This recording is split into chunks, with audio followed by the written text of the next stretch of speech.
Louvado seja nosso Senhor Jesus Cristo. Nós vamos dar continuidade à nossa reflexão sobre a exortação apostólica do Papa Paulo VI, o culto da Virgem Maria.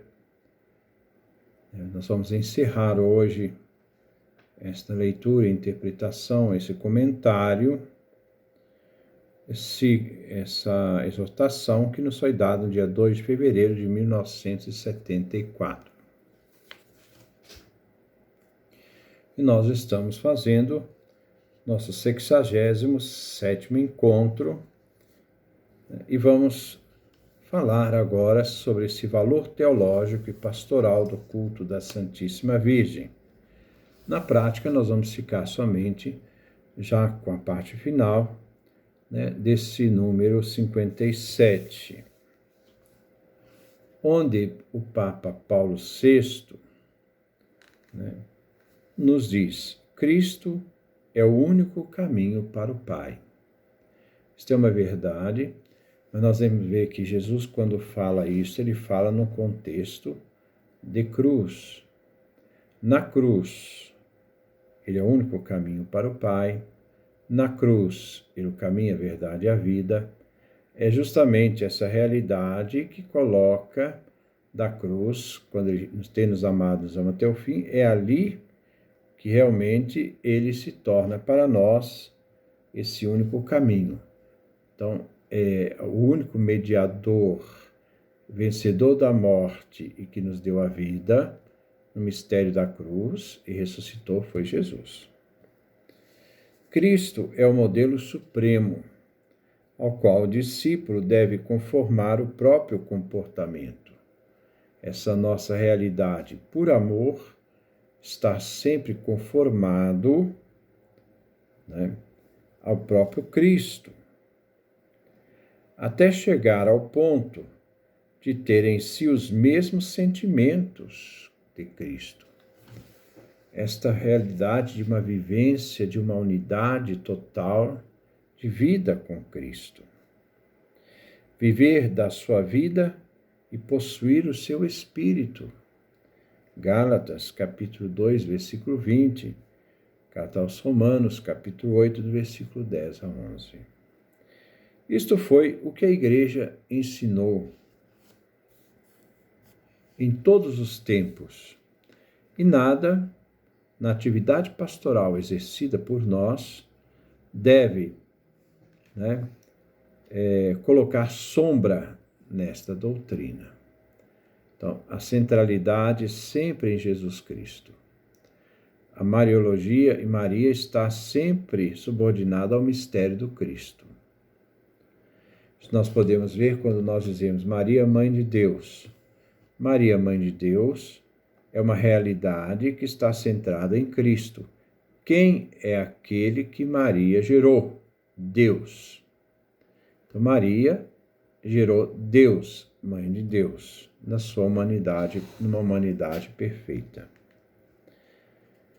Nos diz então o Papa Paulo VI: a materna missão de Maria impele o povo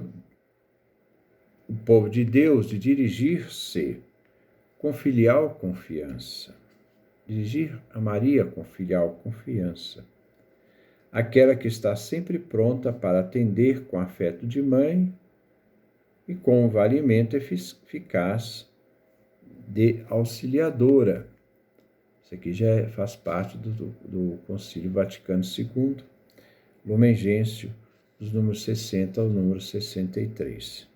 Por isso, cedo começou o mesmo povo de Deus a invocar Maria sob os títulos de Consoladora dos aflitos, Saúde dos enfermos, Refúgio dos pecadores, a fim de aliançar conforto nas tribulações, alívio nas doenças, e também tirar a culpa. A força libertadora, porque ela, Maria, isenta do pecado original, leva os seus filhos a isto, a afastarem com decisão enérgica o pecado. Lumen Gentium número 65. É uma rejeição ao pecado, rejeição radical. É uma tal libertação do pecado e do mal. Importa frisá-lo bem, é a condição necessária para toda e qualquer renovação dos costumes cristãos. Depois, nós vemos a santidade exemplar de Maria Santíssima. Essa sua santidade estimula os fiéis a levantarem os olhos para Maria, que brilha como modelo de virtudes sobre toda a comunidade dos eleitos. Lumen Gentium número 65. São virtudes sólidas de Maria e virtudes evangélicas. A fé e a dócil aceitação da palavra de Deus. Lucas capítulo 1, versículo 26 e 28. Lucas capítulo 1, versículo 45, etc. A obediência generosa de Maria, uma virtude fundamental, né, para nosso amor a Cristo. Lucas capítulo 1, versículo 38. A humildade genuína de Maria, Lucas capítulo 1, versículo 48. A caridade solícita, Maria vai ao encontro de Isabel, Lucas capítulo 1, versículo 39 a 56. A sabedoria reflexiva de Maria, que medita, Lucas capítulo 1, versículo 29 e versículo 34. Lucas capítulo 2, versículo 19, versículo 33 e versículo 51. A piedade para com Deus, no cumprimento dos deveres religiosos.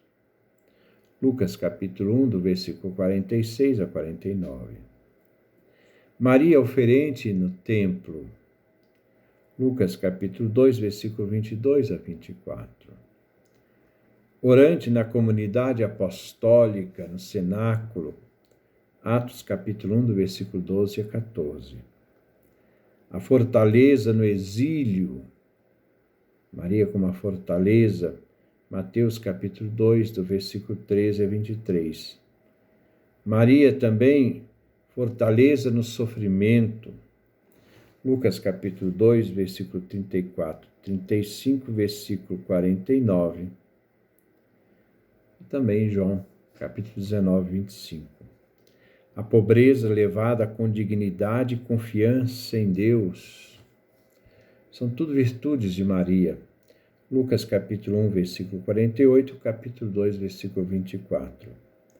A solicitude vigilante para com o filho, desde a humilhação do berço, nasce numa estrebaria, até a ignomínia da cruz. Lucas capítulo 2, versículo 1 a 7, e João capítulo 19, 25 a 27. A delicadeza previdente, João capítulo 2, versículo 1 a 12, boda de Caná. A pureza virginal, Mateus capítulo 1, versículo 18 a 25.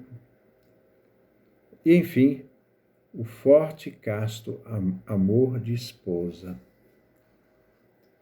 Dessas virtudes, da mãe se poderão também revestir os filhos, que somos nós, que com firmes propósitos souberam reparar nos seus exemplos, para depois traduzir na nossa própria vida.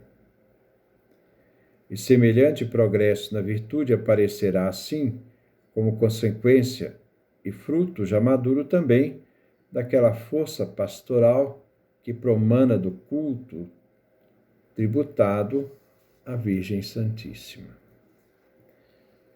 E nos diz o Papa Paulo VI, a piedade para com a mãe do Senhor torna-se, pois, para o fiel ocasião de crescimento na graça divina, que é, de resto, a finalidade última de toda e qualquer atividade pastoral.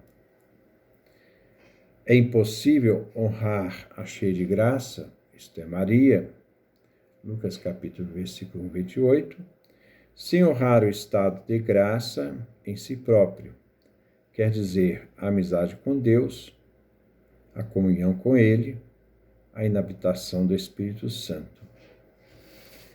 Esta graça divina reveste todo o ser humano e torna-o conforme a natureza do Filho de Deus. Romanos capítulo 8, versículo 29 e Colossenses capítulo 1, versículo 18.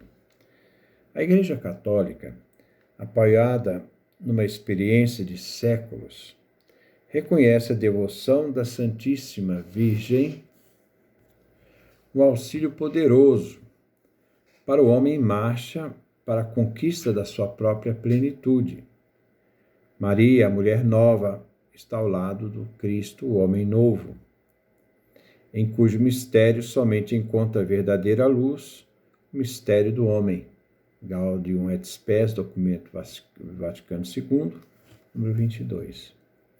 Está aí, qual penhor e garantia de que numa simples criatura, nela, se tornou já a realidade o plano de Deus em Cristo, para a salvação de todo o homem. Então, nós vemos que nos vem proporcionado uma visão serenadora e uma palavra tranquilizante, a da vitória da esperança sobre a angústia, da comunhão sobre a solidão, da paz sobre a perturbação, da alegria e da beleza sobre o tédio e a náusea, das perspectivas eternas sobre os temporais, enfim, da vida sobre a morte. Então, esta realidade de Maria, nós conhecemos as suas virtudes, essa sua comunhão de vida com Cristo, essa unidade de vida com Cristo, a mãe do Salvador, ao mesmo tempo essa disposição, fazei o que ele vos disser, para que possamos também nessas bodas de Caná reconhecer em Maria a intercessora, como também a Maria servidora que vai ao encontro de Isabel, com Maria orante que canta o Magnífica, com Maria que medita todas essas coisas no seu coração. Mas tudo isso centrado na vida de Jesus. Com isso nós terminamos esse culto à Virgem Maria de Paulo VI. Depois vamos dar continuidade à nossa reflexão, partindo de outros também escritores, de outros papas. Que Deus nos dê a sua graça, a sua bênção, a sua face resplandeça sobre nós.